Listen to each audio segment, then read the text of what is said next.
Okay. So in the last video, I went into the mechs that I have. Okay. I went into those. But let's go into the mechs I don't have. Okay. So Seeker. I don't have this mech. I'm not paying $100 for it. Um, it's on sale sometimes. I mean, if you just started an account and you wanted to get a mech that's really, really awesome, this is a good mech. Okay. This mech basically teleports itself right behind whatever mech you target. Okay. And it's got a lot of hit points. When it teleports, it gets a shield. Okay. So it'll get that. But you gotta be careful on who you're gonna be teleporting to. Because if you're teleporting to me and say I'm on a Tengu, which has happened, and it does show the opponent, just like if you're using a guided weapon, that you have targeted them. So, and it's got its own little thing. So whenever somebody targets me, and if I'm on my Tengu, I hope that you do. Because I'll just jump backwards and then I'll have your flank, and then, more than likely it's all over. Now, if you're not on a Tengu, like say if you're on a Seeker or if you're on a Zephyr, okay, you could just EMP him and then just attack him, okay? It has its pros and cons. Now, if you're not on a Zephyr or a Tengu, okay, or anything that could slow or whatever, just start walking backwards.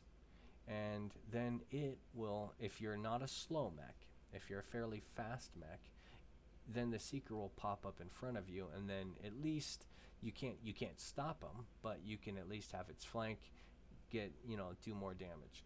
Most of these guys nowadays, they're just popping up with revokers. Everybody's got revokers, but most times people that have Seekers, they just have revokers. They pop up, and then they're just doing a tremendous amount of damage. Okay. So if you were to do Seeker, I would for sure want to get Seeker shield hit points and the cooldown so that you can do that, and then the damage bonus.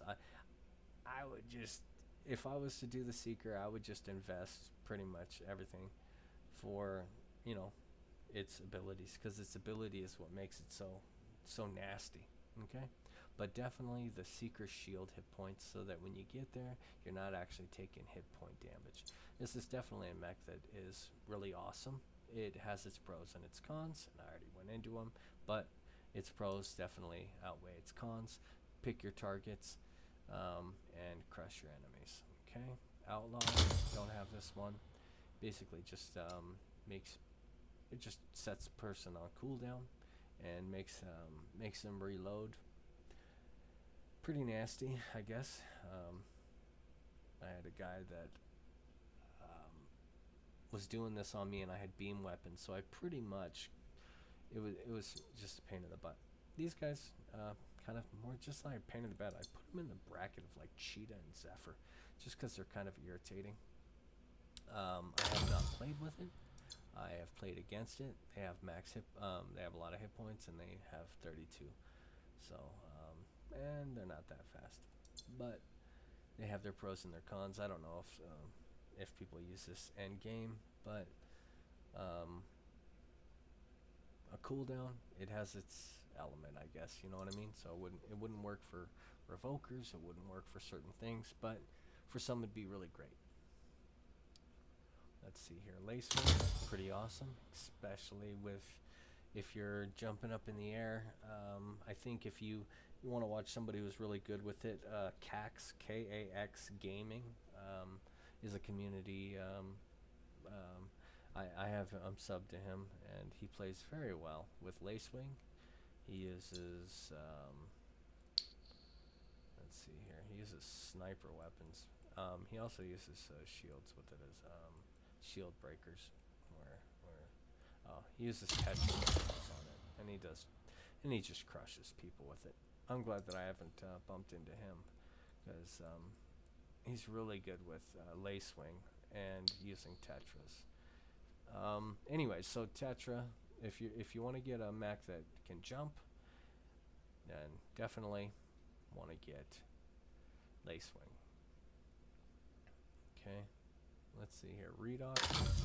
I don't know. I don't really like Redox, but just does a big ass AoE blast that does caustic damage and hits everybody, kind of like Zephyr does with EMP. Has 170, does 16, very slow. But look at that, 45k AoE. That's not including the implant bonuses for damage. So add 30, I think 30% or I don't know, 30 to 40% damage on top of that, and then you could just.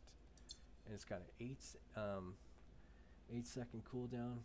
You know, if you have a cooldown on it, and you could be just popping this thing. So, like, if it was a small map where it was layered, you could hit a lot of people with this thing. I don't have it. I've gotten hit with it. It slows you down. It's kind of a pain in the butt. But I don't like slow mechs. Okay? But I could see that thing doing a lot of damage. It's killed me plenty of times, don't get me wrong. But I'd never get it. It's too slow. Not this thing. Oh, God. This thing is such a pain in the butt. Especially low level.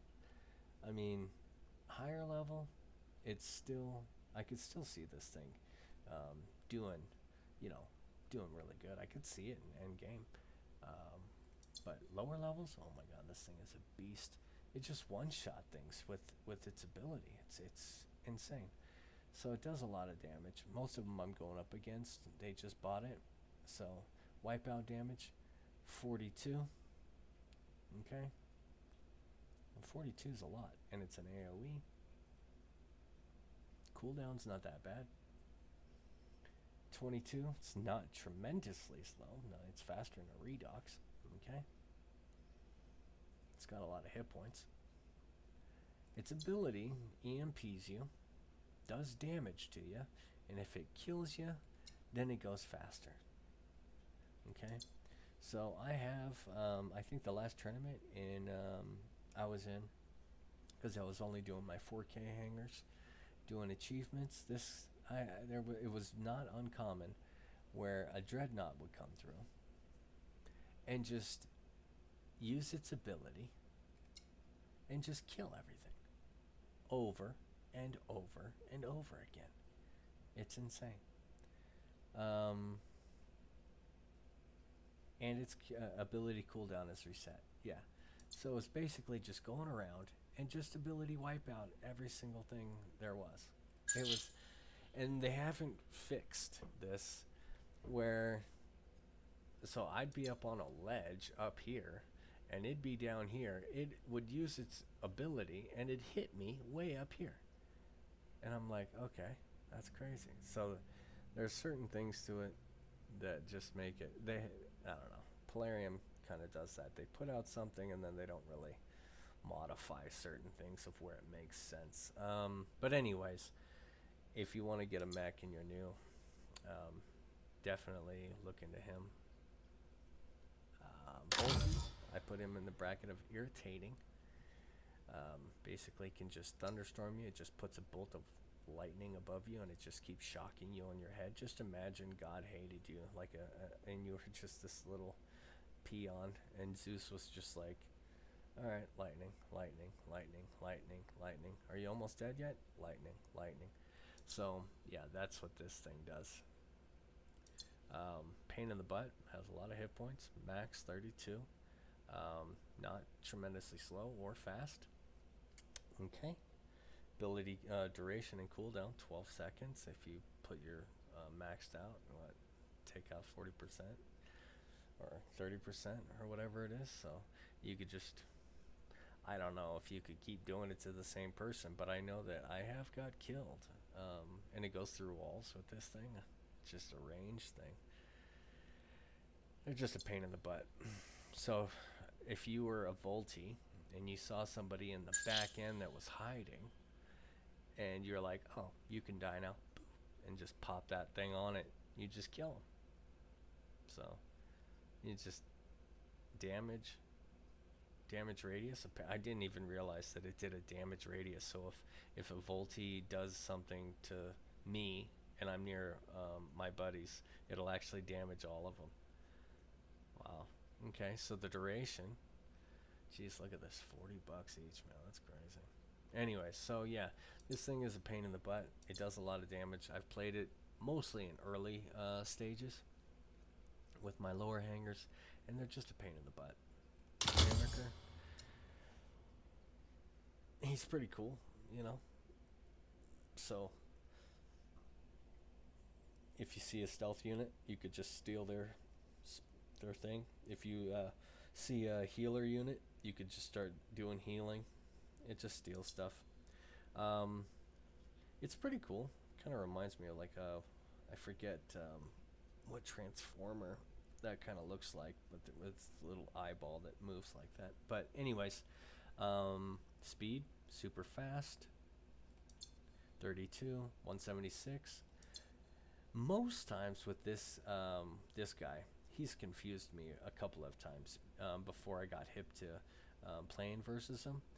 Is it looks like a teammate when they steal a stealth unit, a stealth mech. He'll just, it'll look like it's one of your teammates on your side, and so I'll just avoid shooting at him, and then all of a sudden I'm like, oh wow, that's an enemy, and then I'll fight him because they'll start shooting at me or something like that. Okay, so I could see them having a benefit. I've played against them, and they have tricked me. So they did a good job on the mimicker, and stuff like that. This guy throws a little parasitic bond on whoever. So 1v1, don't 1v1 this guy. He's got a tremendous amount of hit points. A lot. Tank, 20, kind of slow. But it doesn't matter, because he's going to throw his little leech thing on you, and then good luck. He's going to shoot you, and you better run. You're just going to have to run. And I'm pretty sure that if anybody does damage to this guy, you take locks onto an enemy in front and links with it while active. Parasite redirects a percentage of damage it receives to the linked target. Parasite also receives less damage. So this guy plenty of times has parasited me, then bots shoot this guy, and I die. And I ran away from it because I was like, all right, well, I can't fight this guy because I'm just going to die. And then I end up dying anyways when I'm running away because he's getting shot at, because he'll just charge into battle. So this guy's a pain in the ass. I could see this guy being in end game, especially 1v1. Good luck, you're going to die. He's going to kill you. You see him, he uses his special on you, and you're toast, dude. So just run away. Blackhorn throws up a wall, a barricade, and then does more amplified damage. And even teammates get amplified damage. Pretty cool mech. He can basically wall off a whole entire hallway and make it so that nobody can pass through it. But it does have a durability, which has big, tremendous durability. Maxed out, a lot of hit points, but can completely block off. It doesn't protect against a guided missile shooting over the shield that we read right here, but you're not walking through it and all this other stuff. My Tengu, I jump right over it though. I have done that where it put it in front of me and then I just jumped over it. So but definitely useful. Deathwalker, but he could just keep reanimating himself. So you mark a location in a safe spot, and then you run into battle, do a whole bunch of damage, and if you die, whatever. You respawn, then you wait for your reanimation to pop up again, and then you. I've tried killing somebody in lower hangars, like lower mech hangars, like 4K. These guys are such a pain in the ass, pain in the butt to kill, because it's already hard enough killing something for reals, and then this guy just keeps popping up. There's been a lot of times where there was the same guy that just I couldn't get back to where his spawn location was, and all that. So these guys, especially in low, if you're just starting out, these guys are kind of cool. 32, a lot of hit points, and then they get a speed boost and hit point restoration. I've even seen them come back with their shields and stuff like that, like their mods and stuff. They get completely reanimated. It's pretty nuts. So definitely a Deathwalker is really good. Salvor, the only other there's only 2 mech bots, just like the jump bots. There's only 2 of them as well. These guys are really awesome. They do a lot of healing. Very. I have some friends that have these, and they're really nice. Really nice to have around. Okay. 32, 161, so they don't have a tremendous amount of hit points at all, but they can heal. And with a good healer around, yeah, well, good luck. So if somebody surges your tank or whoever in the front that you don't want to die, and then the healer just keeps healing, and then just in time for the EMP to drop and for them to fight and for you to fight and all that other stuff, they can turn the tides of battle. Okay, really awesome mech. Solus, kind of a pain in the butt, throws out an optic override, flashes a group of people, blinds them. Okay,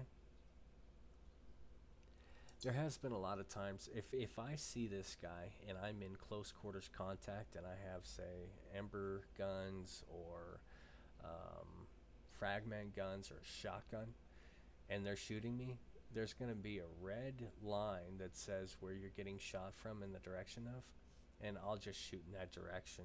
And there's been a lot of times where I've been in close quarters with this guy and I've just killed him, even blind. So if you are going to play this one, you're going to want to, not get into close contact, blind people. They have a fair amount of, they're not fast. You know what I mean? But shoot and kill from far away. Don't get up close and personal with these guys. But they are a pain in the butt, and you could blind groups of people and all that other stuff. They do have their uses. I wouldn't say that they don't, but they do. I think that's all of them. Did I miss any? I don't think so. Oh, Hemlock. Hemlock's really good. 1v1. I think the only person that really Eclipse is the only one that could truly counter this guy right here. There's a couple of mechs. I mean, if you're behind something, then you're guarded, but basically its ability just dazes you. And with the implants up, you're gonna be dazed, and then it could just kill you. It just pops it on you, and then you're just sitting there. So for example, these things are really great in the new hangar showdown. If you have this and it's a 2v2, then you just use your daze on one of them, and then you just group up on one guy. Okay. So 1v1 with a Hemlock is you're gonna die more than likely, because they'll just freeze you in place, and then they can just kill you. All right, that's that one. Thanks for watching.